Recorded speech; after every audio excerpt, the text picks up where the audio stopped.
Space News 103. Bonjour. Merci d'être ici avec moi une fois de plus. J'espère que vous allez très bien aujourd'hui. C'est Marie, avec une autre édition de Space News. Bienvenue sur ma chaîne. Ces informations peuvent être considérées comme de la science-fiction ou comme le spectateur les voit le mieux et je les publie uniquement à des fins de divertissement. Cependant, je prends mes informations très au sérieux, et pour ceux qui ont des yeux pour voir. J'écris ceci en anglais le matin du 3 octobre 2025.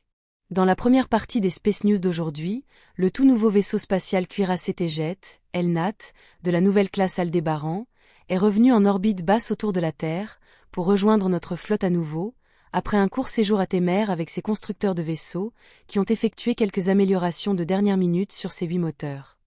Je crois comprendre qu'il ne s'agissait pas de mise à niveau physique, car elles n'ont été effectuées que sur les ordinateurs qui contrôlent ces moteurs.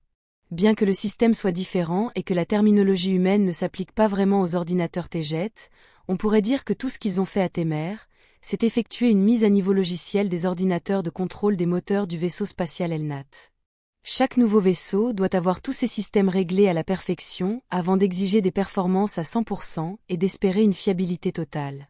Cela signifie que l'équipage du vaisseau spatial Elnat ne pilotera pas le vaisseau spatial Toleka, nouvellement réparé, qui devra attendre encore un peu que son équipage final soit réuni avant de reprendre du service en orbite basse autour de la Terre, ce qui est l'espace lointain pour la plupart d'entre nous.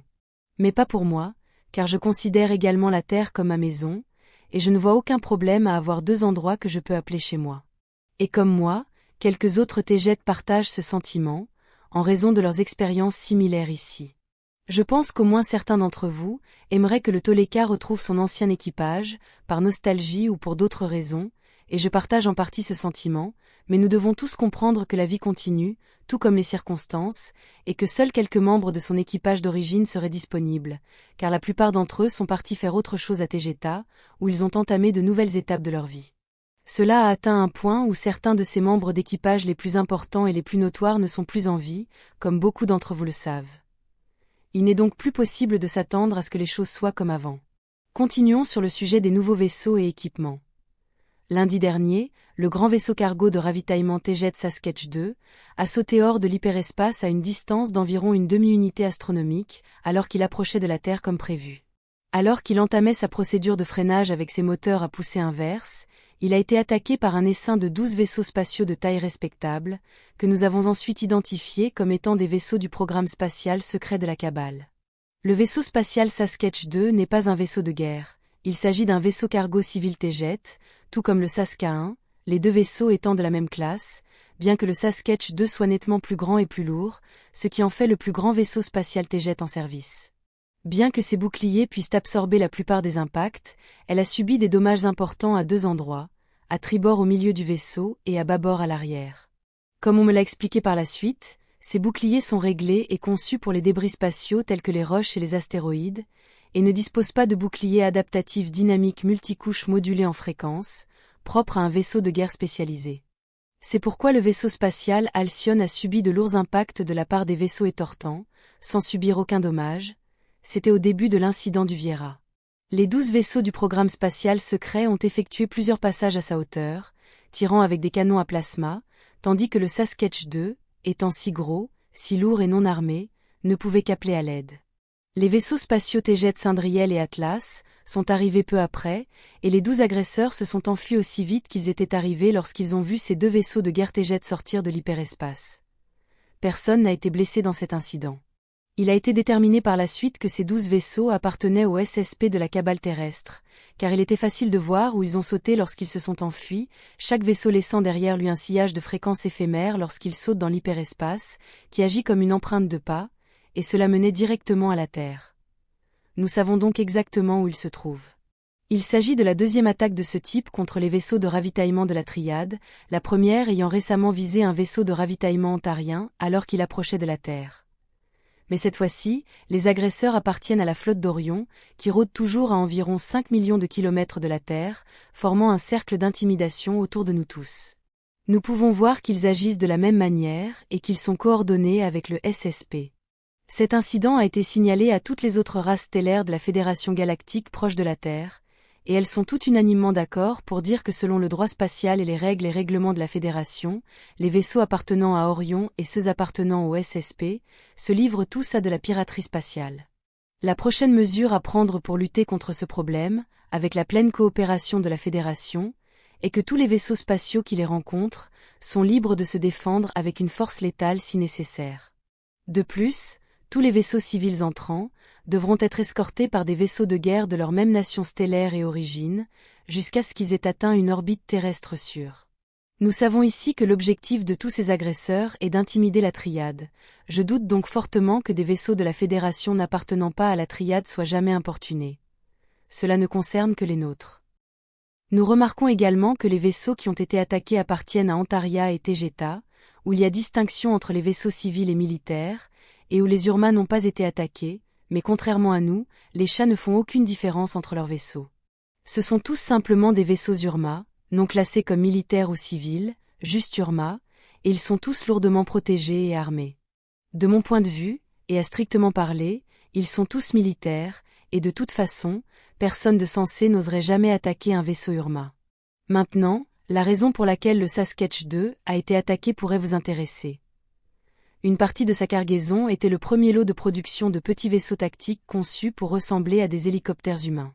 Les 12 premiers hélicoptères à entrer en service pour des opérations de sauvetage et d'autres opérations à la surface de la Terre sont arrivés à bord du Sasquatch II. 12 vaisseaux du SSP ont attaqué un grand vaisseau cargo qui transportait 12 hélicoptères. 12 et 12. Je n'aime pas ça, c'est presque comme un message. Il est tout à fait évident qu'ils avaient l'intention de nous arrêter, ou du moins de nous envoyer à tous un message pour nous faire comprendre qu'ils n'approuvent pas la présence de ces engins ressemblant à des hélicoptères. Les règles et règlements de la Fédération galactique sont clairs à ce sujet. Ces hélicoptères ne modifient pas la matrice parce qu'ils ont une apparence humaine, nous sommes donc parfaitement autorisés à les utiliser tant que nous ne dépassons aucun point d'intervention logique. En d'autres termes, nous pouvons les utiliser, mais discrètement. Passons à autre chose, je dois dire, surtout après tout ce qui précède. Je remarque que je n'ai publié aucun sujet spirituel et métaphysique ces derniers temps, et je veux expliquer pourquoi. Écrire sur des sujets plus légers me manque, ce que j'aime le plus aborder, comme l'astral et la façon dont je le ressens et le perçois, par exemple, et j'ai tout le temps envie de me remettre à écrire sur tout cela. Tout ce que j'écris est le reflet direct de ce que je vis.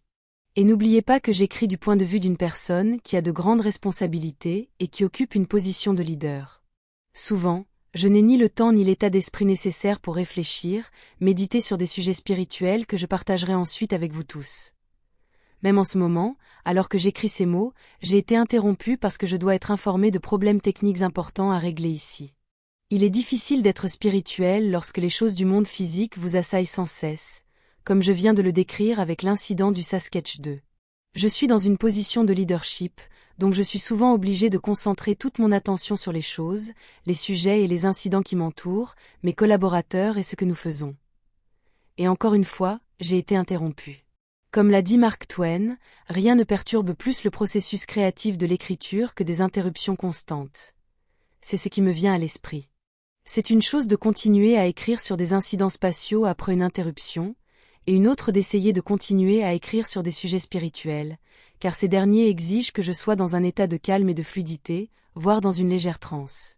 De plus, comme j'ai dû passer d'un vaisseau à un autre, je n'ai pas ma configuration informatique habituelle, ce qui perturbe ma tranquillité et mon inspiration pour écrire. En outre, les événements entourant ma chaîne YouTube m'ont laissé un sentiment désagréable d'incompréhension et d'incapacité à communiquer comme je le souhaite, ce qui m'a quelque peu déstabilisé. Depuis lors, je dois réfléchir attentivement à chaque mot que j'utilise, car j'ai l'impression que tout ce que je dis peut être mal interprété et utilisé contre moi. Cela m'empêche de parler naturellement et couramment, ce qui m'empêche de partager des sujets spirituels et métaphysiques et me prive d'une grande partie de mon énergie. Il est tout simplement épuisant d'écrire dans cet état d'esprit. Je n'aime pas partager mes faiblesses, mais ne pas les partager avec vous rend ce que j'écris stérile, édité et inhumain. Comment pourriez-vous me connaître si je ne partage pas cela directement avec vous tous? De plus, nous ne sommes pas exactement en période de paix, car il y a beaucoup de conflits autour de nous et sur Terre. Écrire sur des thèmes spirituels en temps de paix n'est pas la même chose qu'écrire sur ces mêmes thèmes en temps de conflit.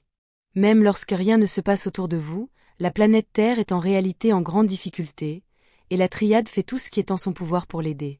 Voilà donc ce qui se passe pour moi, et j'espère simplement retrouver un état d'esprit agréable, fluide et paisible, pour écrire sur d'autres sujets et réaliser davantage de vidéos. Peut-être même malgré tous les conflits sans fin qui nous entourent. Il m'est impossible d'écrire sur des sujets spirituels lorsque mon esprit est occupé à essayer de résoudre les innombrables problèmes urgents et parfois critiques qui m'entourent. Cela m'a également amené à reporter les interviews que j'avais prévues avec les Urma, mais elles arrivent bientôt. Je tiens à remercier tous ceux qui m'ont suivi, m'ont aidé de toutes les manières possibles, et ont su voir la vraie Marie derrière cette voix robotique imposée. Merci, mes amis. Aucun mot ne suffit pour exprimer à quel point j'apprécie votre aide, vos efforts et votre soutien. C'est tout ce que je peux partager aujourd'hui. Comme toujours, merci d'avoir regardé ma vidéo, et d'avoir liké, partagé, et de vous être abonné pour davantage, et j'espère vous voir ici la prochaine fois. Avec beaucoup d'amour et de reconnaissance, votre amie, Marie.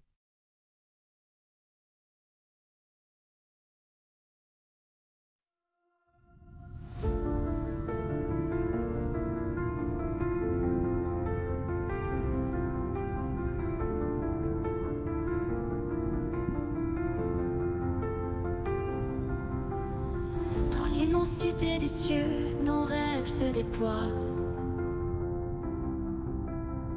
Une étoile de nos voeux vers un monde de joie.